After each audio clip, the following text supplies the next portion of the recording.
Hello student, we have started video lecture series on unit number 5, which is 3-phase induction motor design part 2, and this is the last lecture on this topic. So in previous video we have started the design of stator as well as various parameters related to the design of stator slots, design of rotor winding, after that total winding conductors in the stator slots, etc. So here in this video lecture we will study the design procedure for rotor, or which are the various design calculations are involved for the rotor. So before starting the design of rotor, we have to follow some rules or suitable combinations for stator and rotor slot design. So these are the 4 rules to be followed for design of squirrel cage machines. Okay, so you have to remember these rules. So first rule is rotor slots should not be equal to the stator slots. That is, SR should not be equal to SS. So we are using notation SR for rotor slots and SS for stator slot. So rotor slot should not be equal to stator slot, that is, one should be greater than 15 to 30% than the other. So this is the criteria to be followed, or this is the rule to be followed, that SR should not be equal to SS. So remember, now what will happen if you select SR equal to SS?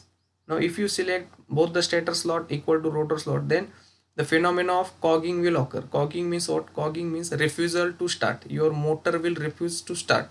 As you all know, 3-phase induction motor, they are self-starting motors. Why they are self-starting? Because their stator slots and rotor slots, they are not equal. Then and then only your motor will self-start. So if you select both the slots are slot equal, then your motor, you will observe the phenomena of cogging in case of motor, which is nothing but refusal to start. That's why always we have to select SR not equal to SS. Now second rule that need to be followed for stator and rotor slot is difference between stator slot and rotor slot, that is SS minus SR, should not be equal to P or 2P or 5P. Now here this P is nothing but your number of poles for your induction motor, which is very easy to calculate. So the difference between stator slot and rotor slot should not be equal to P, 2P or 5P. Suppose you are having number of poles equal to 2, then the difference between SS minus SR should not be equal to 2 or 4 or 10. So this is the most important criteria. Now why? Because the forward rotating harmonics are produced. Because of this, if you select SS minus SR equal to P or 2P or 5P, the forward rotating harmonics will produce, and which leads to crawling of the machine. Now crawling is another phenomena observed in case of induction motor. Now what is meant by crawling? Crawling means your motor will rotate at some sub-synchronous speed. Now suppose your motor is having synchronous speed of 1500 rpm. Now in crawling means your motor will rotate at some sub-synchronous speed. Sub-synchronous means what? Suppose you are dividing 1500 by 3. This is nothing but your sub-synchronous speed, which is 500 rpm. So your motor will rotate at speed less than synchronous speed. Now suppose here in this case it is 500 rpm. So this phenomenon is called as crawling. That is, your motor will rotate at sub-synchronous speed. So to avoid the phenomenon of crawling, you have to select the difference between SS and SR less than, or it should not be equal to P or 2P or 5P. Now the third rule to be followed: to avoid magnetic locking, the difference between SS and SR should not be equal to 3P. Now again, this is the third important rule. To avoid magnetic locking means at the time of start, if your motor is magnetically locked, then your motor go into the cogging, that is refusal to start. So again you have to select the number of slots such that it should not be equal to 3P, that is 3 times number of poles. After that, the last rule: to avoid noise and vibration, the difference between SS and SR should not be equal to 1 to P plus or minus 1 and P plus minus 2. So here, to avoid noise and vibrations, the difference between SS and SR should not be equal to 1 to P plus or minus 1 and P plus or minus 2. So you have to remember all these rules. So in short, your stator or SS minus SR should not be equal to 0, should not be equal to P, 2P, 5P, 3P, after that 1, 2, P plus minus 1 and P plus minus 2. So remember this rule before going for design of rotor as well as stator. Now, as you have seen that while selecting the stator and rotor slots, harmonics is the important phenomenon in case of motor. So to reduce the harmonics, we are having these two methods to reduce the harmonics. So first one is using cording of windings and second one is skewing of rotor slots. So these two techniques are used to reduce the harmonics. Now first one is using cording of winding. Now what is meant by cording? So cording, the another name for cording is use of integrated slots per pole per phase. So the cording winding means integral number of slots per pole per phase. So remember, cording is nothing but use of integral number of slots per pole per phase. If you use the fractional number of slots per pole per phase, then it weakens the stator winding MMF and which will affect your harmonic torques. So to reduce the harmonics, you must use cording of windings or integral number of slots per pole per phase. Integral means your number should be integer like 1, 2, 3 likewise. So your slot per pole per phase should always be an integer. It should not be a fraction to reduce the harmonics. Now next, second technique to reduce the harmonic is skewing of your rotor slots. So this is your rotor. As you know, in squirrel cage type of induction motor, your rotor slots or rotor bars are skewed. Skewed means what? They are not parallel with the stator slots. They are skewed at some angle. Here this angle is QSK. Here we are mentioning that angle as a QSK, that is skewing angle. So why we are providing this angle to the rotor slots? Just to reduce the harmonics. First of all, or first or most important criteria, we are using such type of skewed rotor for reducing the number of harmonics. After that, to reduce the noise also. Again, to reduce the vibrations, to reduce the cogging. If your stator and rotor slots are parallel, again your motor or you will observe the phenomenon of cogging in case of your induction motor. So to reduce this cogging, we are using skewed rotor. So skewed rotor we are generally using to reduce the harmonics as well as to reduce the noise, to reduce the vibrations, to reduce the cogging. Now how to select this angle QSK? So to select that angle or to calculate that angle, we are having this simple formula QSK equal to 720 degree divided by N times P. Now what is this N? So it is in mechanical degrees. N is nothing but your number of harmonics and P is your number of poles. And to convert it into electrical degrees, so QSK equal to 360 divided by N. N is nothing but your number of harmonics, that is third harmonic, fifth harmonic or seventh harmonic, etc. So this is all about selection of the rotor slots. After that, why we are preferring the skewed rotor and all. Now next one is selection of length of air gap.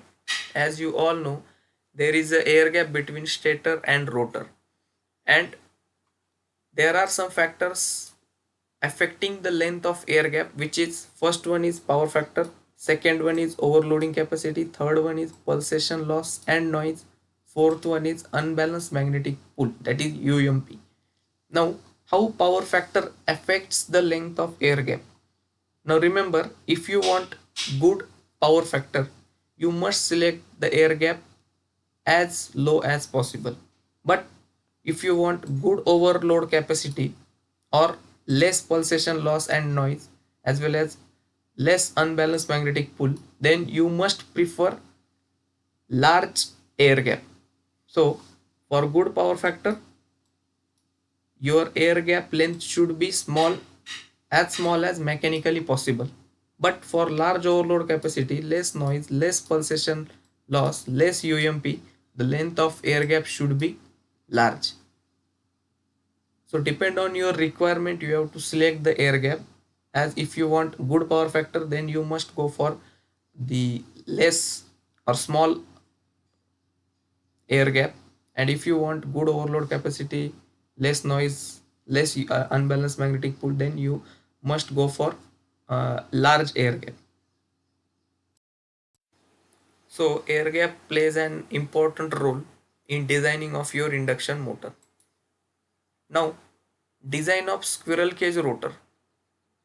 As you all know, there are two types of rotor: squirrel cage type of rotor and slip ring type of rotor.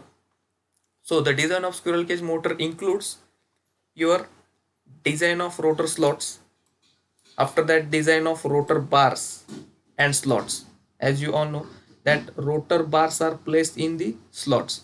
So in that rotor bar current, you have to calculate rotor bar current first. After that you have to calculate area of rotor bars. After that, shape of rotor slots. As we have studied the shape of stator slots, there are two types of stator slot, which is open type and semi enclosed type.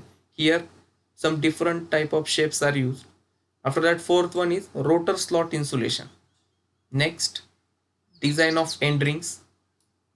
End ring, so in design of end ring, you have to first calculate the end ring current. After that, second one is nothing but your area of end ring.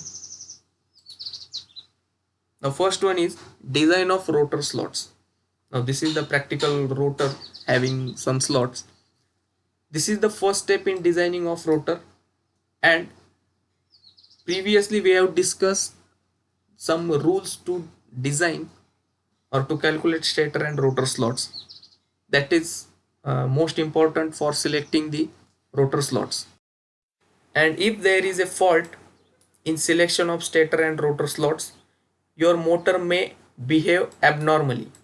What is the abnormalities you have observed? That is refusal to start, which is we are calling it as a cogging, or it may rotate at some subsynchronous speed, which is called as cogging. So if you select, or if there is a fault in selection of stator and rotor slots, you will observe the phenomenon of cogging as well as crawling. Normally these effects are produced by harmonic fields, which are created due to windings, slotting, saturation, air gap, irregularities.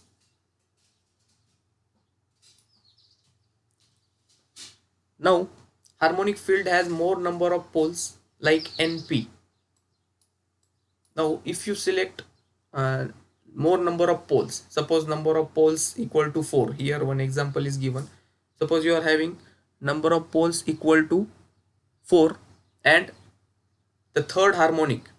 If your motor is having third harmonic present over there, then your number of poles will increase virtually. So total number of poles will become 12 here. Now what will happen if you increase the number of poles? If you increase the number of poles, your speed will decrease. Now this is the impact of your harmonics. Harmonics will increase the number of poles here, and if your number of poles are increased, your synchronous speed will decrease, and this decrease in synchronous speed or subsynchronous speed is nothing but your crawling phenomena. So this is the impact of harmonics. Now this is the waveform for harmonics. Now suppose this is your fundamental frequency, this red color frequency is your fundamental frequency. After that, this blue color is nothing but your third harmonic. After that, this green color is your second harmonic, and this black color black color line or black color waveform is your second harmonic, green color is your third harmonic, and this blue color is nothing but your fourth harmonic. So this is the impact of harmonics on your on the performance of your induction motor. Now second one, design of rotor bars and slots. Now here this is a practical squirrel cage rotor. So as you can see here, these are some rotor copper bars which are skewed at some angle. As you can see, they are not parallel to the stator shaft. So here they are skewed at some angle, and this is nothing but your end rings. They are shorted at the end rings. Now here, design of rotor bars and slot. Now how to design rotor bars? But before designing of rotor bars, you must know the rotor bar current. So you have to calculate rotor bar current first. Now how to calculate rotor bar current? So we have to make some one assumption, that is, it is found that rotor MMF is approximately 85% of stator MMF. So if your stator MMF is 100%, then your rotor MMF is found that it is 85% of stator MMF. So using above relation, you can calculate IB, that is rotor bar current. IB is equal to 0.85, that is 85% of stator MMF. Stator MMF is nothing but your stator MMF per slot. It is nothing but your 6 times ISTS, that is ampere turns of stator, divided by number of rotor slot, SR. SR stands for your number of rotor slot. IS is your stator current. TS is your number of stator turns per phase. After that, SR, number of rotor slots. And you know why this 6 is multiplying here, because 6 is nothing but number of phase 3 into 2, which is 2 coil sets. So 3 into 2 equal to 6. So here we have calculated IB, which is rotor bar current. Now if you know the value of rotor bar current, then you have to select some current density for rotor bar, that is delta B. And remember, it could be selected between 4 to 7 ampere per mm square. So if you know the delta B, that is current density in rotor bar, then it is very easy to calculate area of each bar. So IB upon delta B, which will give you the area of bar in mm square, because your IB it is in ampere and delta B it is in ampere per mm square. So area you will get it in mm square. Now once you know the value of area of rotor bar, you must select shape of the rotor slot. There are two types, or there are two shapes of the rotor slots. One is closed slots, second one is semi-enclosed slots. Now remember, in case of stator, we are having two type of slots, that is open slots and semi-enclosed slots. But in case of rotor, we are having closed slots and semi-enclosed slots. So semi-enclosed slots, they are common in between stator and rotor, but here closed slots are only for rotor. Now consider closed slots. So this is the diagram for closed slots. Now why we are preferring closed slots? Generally closed slots are preferred for small machines. Now what is the advantage of using closed slots? That the magnetizing current is less. If you are using closed slots in your motor, then the magnetizing current is less, and if your magnetizing current is less, automatically your power factor will improve. So if you want better power factor, you must prefer closed slots. But remember, we are using the closed slots for small machines, that is for small motors. So under closed slots, the leakage reactance is large, limiting the starting current but reduced overload capacity. So though it will limit your starting current, that is magnetizing current, but it will reduce your overload capacity. That's why we are preferring these type of slots for small machines. Now second one, what is the advantage of using semi-enclosed slots and disadvantage of using semi-enclosed slots? So these type of slots will give you better overload capacity. Okay, sometimes rectangular slots are preferred. This is your rectangular slot, as it becomes deeper as compared to round slot. This is round slot. So this is a rectangular slot and this one is round slot, that is circular one, which will give you the more leakage reactance. But here one drawback is there in case of semi enclosed slot, which is it will give you large starting current. This will decrease your power factor, or this may lead to your poor power factor. So this closed slot will give you better power factor. Here semi enclosed slots will give you poor power factor, but it gives increased leakage reactance and high flux density at the root of your teeth. So this is the some advantages as well as drawbacks of closed slots as well as semi enclosed slots. But the most important difference you must remember is closed slots are preferred for small machines and semi enclosed slots are preferred for medium as well as large machines.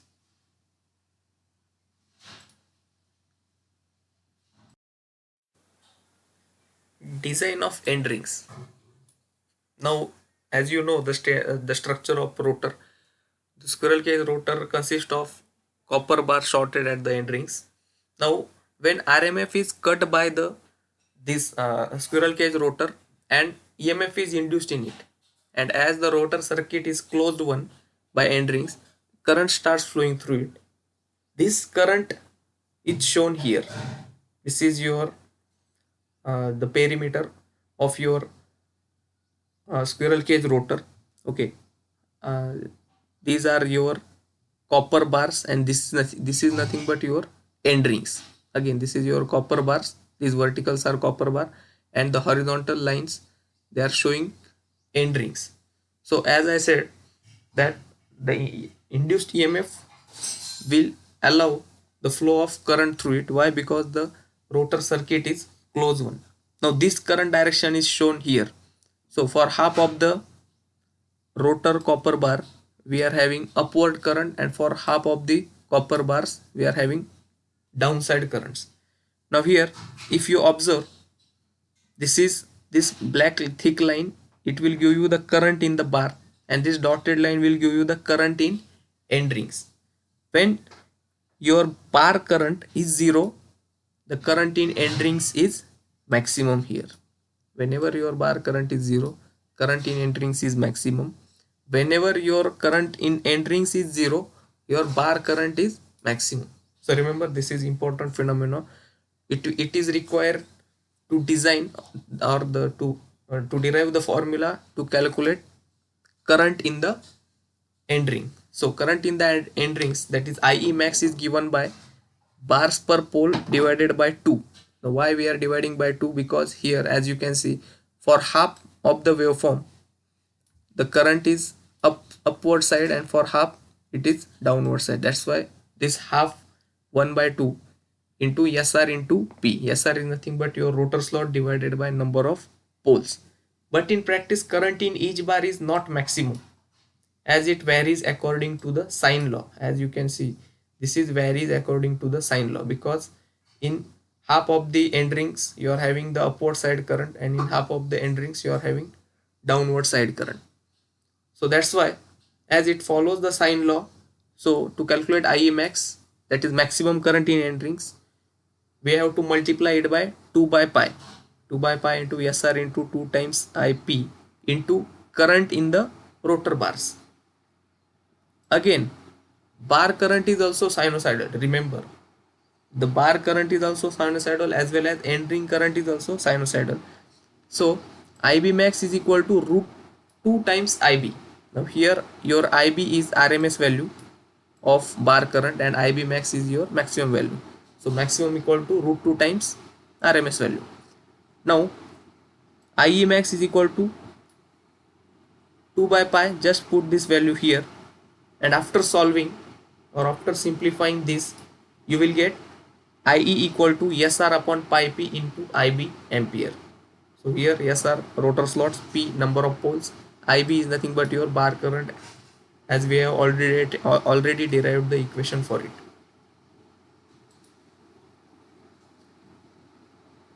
Now cross section area of end rings. Now if you know the current in the end rings, that is IE, it is very easy to calculate cross section area of end rings if you know the value of delta E, or the current density of end rings.